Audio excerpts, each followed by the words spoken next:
This is the Global Podcast Network, where executives and professionals connect, share, and inspire. Stay tuned for the conversations that drive success.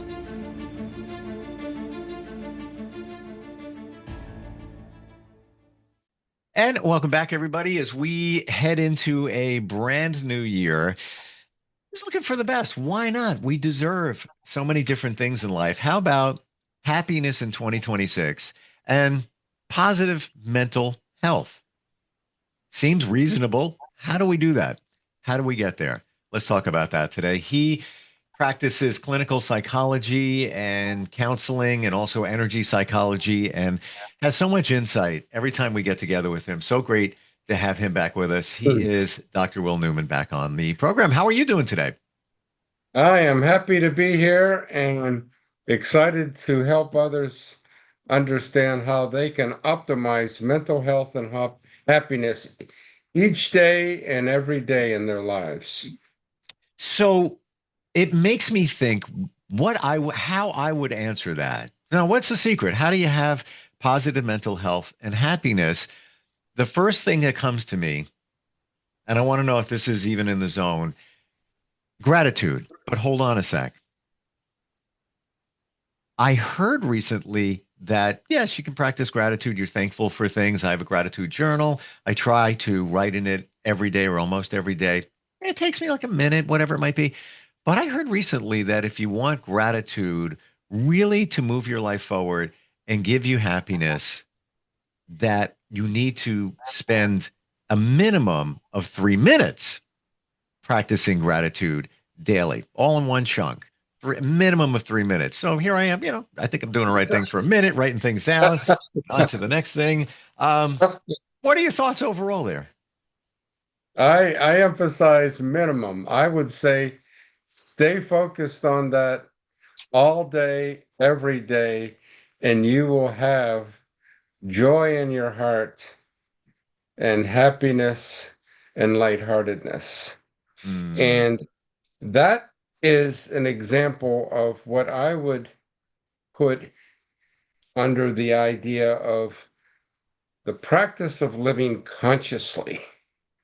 Being aware of your thoughts, being aware of your feelings, your actions, not living in a state of self-deception, but living in a state of honest awareness. What do I feel and why?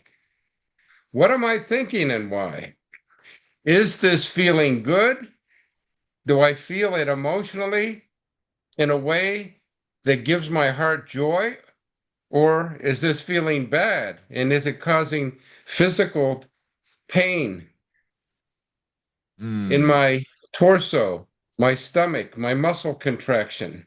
Am I afraid or am I lighthearted? Am I laughing or am I frowning? Gratitude keeps us in the present, in the reality that no matter how stressful life can be, how heartbreaking, how challenging, and how anxiety-provoking, like the encounter of people speeding on roads and highways, going through red lights, driving drunk. Driving is probably one of the most stressful experiences anyone and everyone goes through, because when everyone encounters very dangerous, harmful drivers as an example. That's a given. Cannot be avoided. They're always there. So our choice is to be conscious and aware of what do I have control over. I have control over expecting not, I hope they're not going to be there, but rather they will be there in life, whether it be driving or anyone else. There will be stressors. There will be challenges. They do not go away. They're always there.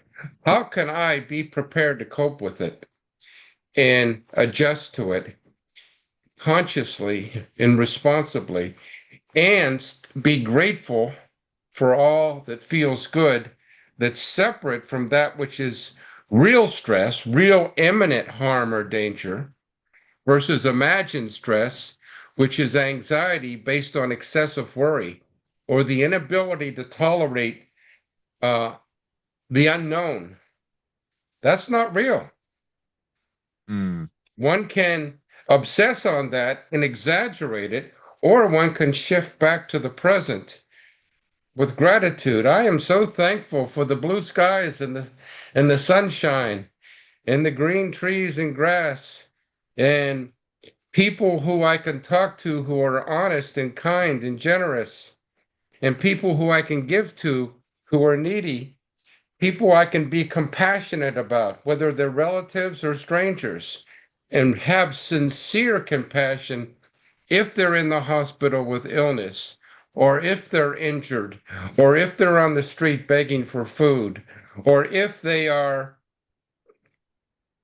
confused and need direction. I can compassionately, sincerely, compassionately be present with a word or an action or both, and do that with oneself, because we are all vulnerable. We all have loved ones, and our loved ones may get disease or might be killed in a car accident. We experience the excruciating pain of grief of losing loved ones. That is unavoidable. It happens to all of us, and it always will. That is extremely painful, and it's extremely realistic. And how do we live day to day knowing that could happen in the next hour to a loved one or to myself?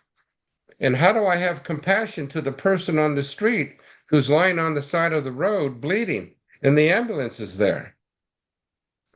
That's an example of living consciously. It's all true. It's all around us. And we can navigate it with abundant gratitude and being aware of feelings, thoughts, and actions, and not denying, not deceiving oneself. Self-deception is the lie that people choose in life to deny, that leads them to harming themselves and harming other people, such as the sociopaths. Their whole lives are lying and stealing and deceiving and looking at people as objects to be used. How can I take from you? How can I lie to you? How can I deceive you? How can I take? Those people are everywhere. That's an example of stressors. They're everywhere. They're more than people are aware of. Yet, there are people who are honest and kind and compassionate and grateful as well. Well, a lot of How do things we balance identified that? here. That you, What? a lot of things to identify here that you're saying. In that, yeah, I heard that thing. Practice gratitude for a solid 3 minutes. That's not to say, and great that you said it. You should be doing it on a regular basis. Yes, In yes. different chunks. Depends on what comes up for you. Certainly 3 minutes, at one time. But everything's a habit in life. So if you create that intentional habit of looking at things through the eyes of gratitude, even as you said, helping somebody and showing compassion, whether you know them or not, you could even be grateful that you're able to do that. There's gratitude right there. I'm Yes. able to donate, give them something if they need it, and it's Yes. genuine. And just taking that. How do you get past the, oh, well, you're just looking at life through rose-colored glasses. It's not real. People that might say that, when we say, hey, it's a beautiful sunny day. I love this weather. Not a fan of the cold, but it's very refreshing. I'm grateful, for this day. And somebody turns around and says, come on, you're just trying to make yourself believe that it's a rose-colored glasses you put on. How would you respond to somebody that says that? What's the evidence that it's not real? I can give you the evidence that it is because I can experience it. It's not a belief, it's an experience. Hmm. It's here, it's now. I feel it. I can touch it. I can smell it. I can hear it. I can see it. My senses validate that this experience is true and real without self deception, without delusion, without psychosis. without drug mind altering Well, you know what? experiences. That is a really, Dr. Well, that's a valid point because just take what you said. You're physically seeing the beauty looking outside. You can walk Mhm. outside and smell the fresh air. Imagine if you had pulmonary issues, lung issues, and you couldn't take that breath to really enjoy that air or feel. Now you're feeling, the crispness in the cold winter air. Sometimes it's invigorating. All of those are permeating your senses. It's real. It's not just some pie in the sky or you know hypothetical kind of thing. It's real. You have the proof. You can't take that away. You have the proof. That's an existential experience. It when we experience something and it concurs with what we think and believe, it validates the thoughts and beliefs because we are experiencing it in the present. Mm. And one of my patients this week said to me, "How do I take responsibility with my life and and have meaning and purpose?" And I said, "Experience the peace that passes understanding." And he looked at me and smiled. The peace that passes understanding. I like that. I said, that's what the Apostle Paul said in the New Testament, describing the experience of encountering the words of Jesus on the road of Damascus and following the teachings of Jesus.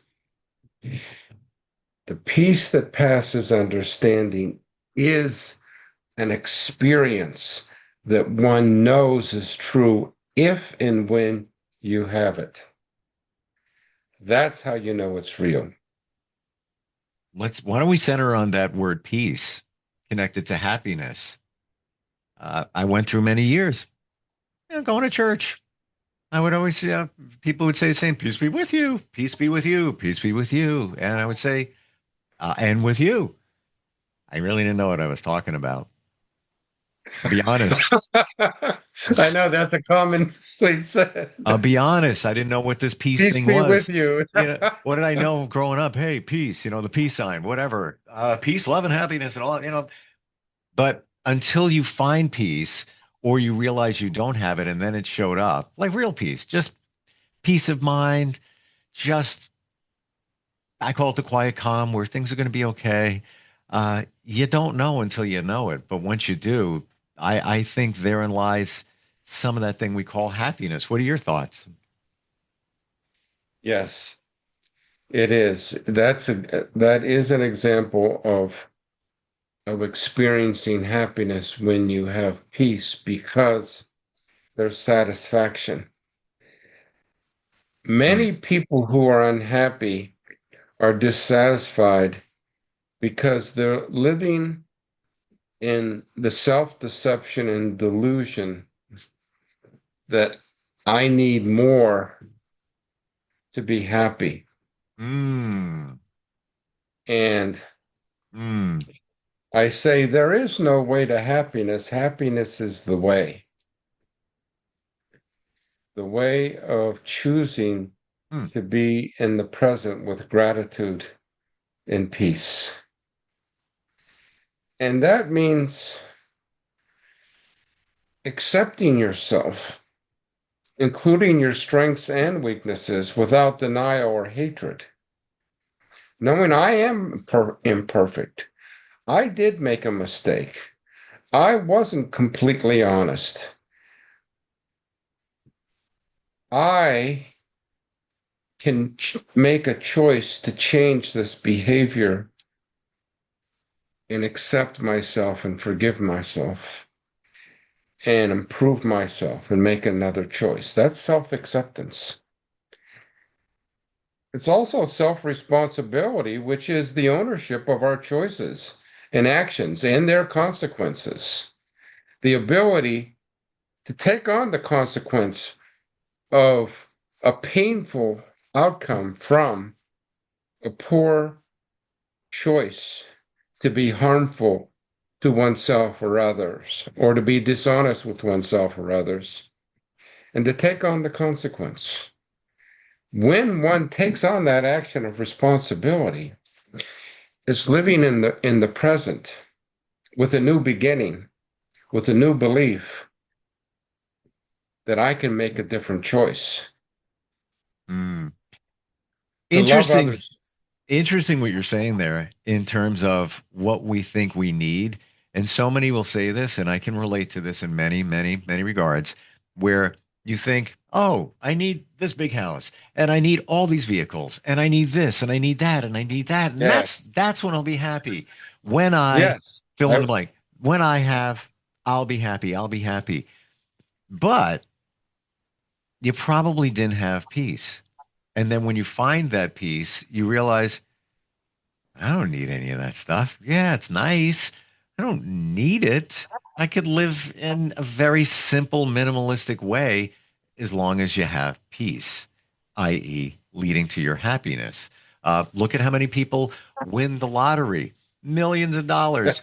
And I think the stat is around 90% of them wish that they never did. It ruined their lives. The money was gone very fast. It wasn't what they thought.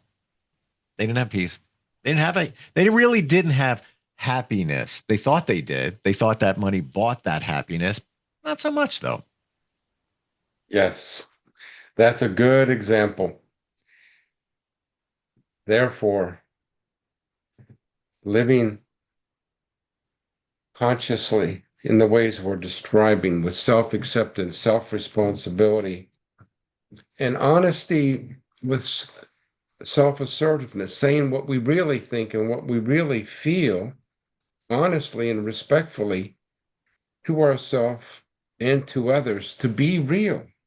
Being real with honesty of what one thinks and feels is self-acceptance.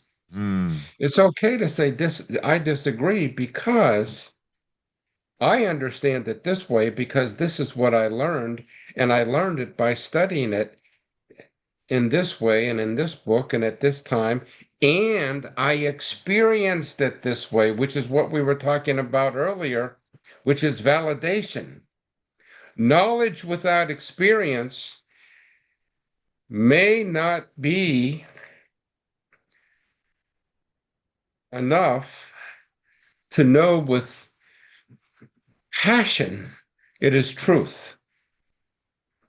The peace that passes understanding cannot be read, cannot be taught, cannot be told. It is an existential experience that is known. And when it is known, it is real. mm, And the man that I was talking to said that I'm a Russian immigrant and I grew up with much distress and immigrated to America and studied Jungian psychology and went through Jungian psychoanalysis. And I am integrated. And why am I unhappy? What do I need? And that's when I said, mm, you need the peace that passes understanding. mm, That's an experience, which is affirmation of truth. And that's from having a sense of a purpose and direction in your life. mm. Knowing I'm here for a reason. If you believe in God, then you believe that God created me for a reason. I'm not here by accident. I have a purpose. What is that purpose? I completely agree with you. And so many of us walk around not knowing what our purpose is. I believe we all have talents. We were all given something to give to others. Yeah, you can get compensated for that, but whatever that is, it's you have it for a reason. The challenge is finding out what it is. But once you have that sense of purpose, it's a game changer. And I want to go back on the word you used before, real, being real, i.e., being authentic. When you're finally who you really, really are, or as close to it as you can, I believe that's where some of the happiness comes because things now feel like they're in alignment as opposed to you just living, like the person that, got the big house, the cars and everything, putting on a show for everybody. This is who I am. No, it's not. It probably isn't. You're not being who you really are. Yes. And even though the term living authentically is overused and Mm, sometimes misused, that's the real meaning of living authentically or genuinely. Living in truth, living in purpose, living personal integrity in accordance with your values, your beliefs, your principles, and your purpose. mm, Truth. And when one discovers that, one increases one's passion for applying one's purpose. And that then gives one compassion for oneself and others. So that there's an awareness that I may love myself and accept myself and wish my suffering shall subside as I do for all others, whom I may love and have compassion for, and may their suffering subside. mm. And when there's passion, there's power. And when there's power, there's energy. And when there's energy, there's vitality. And when there's vitality, it becomes a circular, interconnected inspiration and motivation for living life Yeah.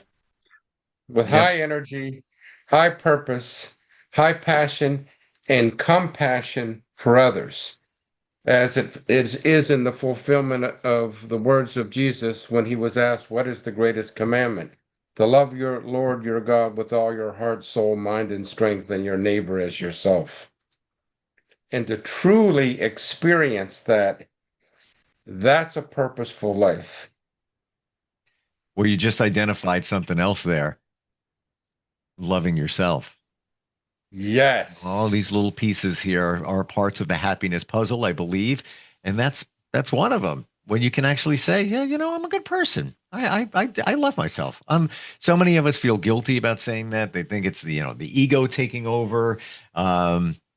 But we need to, and it's a cliche, just like we talked about. You hear all the time being authentic. It's kind of overused. Same thing with, oh, you need to love yourself before you can love others. But it's true. It It's is. true. And you experience if you know how to do it. That's why I spent so much time in the previous 11 podcasts before this one explaining how to heal complex childhood developmental trauma, which burdens a child with shame and guilt, feeling unloved, unlovable, unworthy, Mm, worthless. That needs to be healed because, as I described many times, it's imprinted in the body and you carry it with you forever if you don't clear it. yep. Yep. And That's that's why it's so difficult for most people because they don't know that they have unhealed childhood trauma. and unfortunately, all the things that we talk about, being authentic, finding peace, all of these things are challenging to come your way and practice if you have that childhood trauma, those things stuck in your subconscious. They're going to come up. They're going to get in the way. So it's kind of the root. It's like the weeds. Got to get to the root of the weeds. Can't just pull them out of the ground because they're going to come back Yes, again. You know. yes, yes. Mm, They're they're imprinted and buried as a burden that weighs us down until they're cleared. yeah. And that's what leads to lighthearted living. The lightness, which gives the joy and the gratitude and the peace that passes understanding, and the energy to have compassion for others as well as oneself, and forgiveness for others as well as oneself, and desire to give, to be kind, to be gentle, to be patient, Well, as we to start a love. new year, uh, peace and joy. And it's so funny because as I say those words, I visualize every Christmas card, peace and joy. Yes. But it's true. The highest vibration, energetic vibration, as I understand it, is joy, even higher than happiness and love. It's actually joy. And then as we identify, we go, why peace is so important. Yes. And in contrast, shame is the lowest vibration. Yep. And when that stays buried in your body, that keeps you stuck in the past without the energy to love oneself, accept oneself, be oneself, live consciously with self acceptance, self responsibility, self assertiveness, living purposefully, and living with integrity. That is a barrier to breaking free from all of the limitations to gain the pillars of happiness and self-esteem that I described. For sure. I've experienced it. That's why I can say that's what's going on, and that's what works. And it's therapy, it's hypnotherapy, lots of modalities. Best way to reach you, Dr. Will? I know you can work with people on a virtual basis too. What's the best way? Yes, I can. You can reach me at my email, Dr. Bill versus Will, Newman, Newman at gmail.com. You can contact me through my website, Energy Psychologist, Amesbury, MA, Mass.com, or you can call me at 978-388-0022.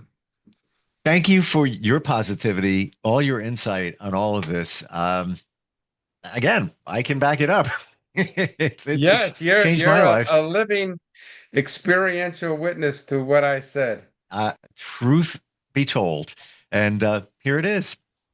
Here's to peace, joy, happiness in 2026. Happy New Year, Dr. Will, to you and Happy your New Year. family. Yeah, and Thank you. we'll talk in the new year. This is the Global Podcast Network, where executives and professionals connect, share, and inspire. Stay tuned for the conversations that drive success.